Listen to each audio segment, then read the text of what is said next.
Cells possess a variety of membrane proteins to ferry solutes across the membrane. One type of transporter, called a UNIPORT, carries only one type of solute, selectively bringing it from one side of the membrane to the other.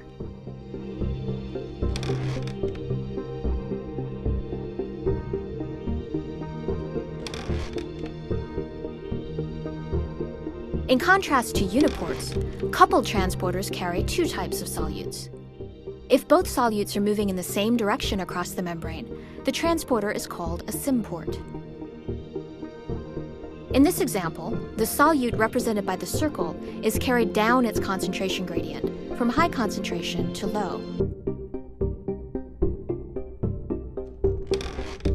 The energy released by the movement of this solute drives the movement of the other solute, represented by the square, against its concentration gradient, from low to high concentration.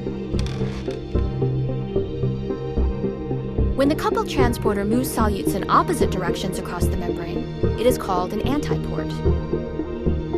In this example, the solute represented by the circle is transported down its concentration gradient, fueling the transport of the other solute, represented by the triangle, against its concentration gradient, that is, from low to high concentration.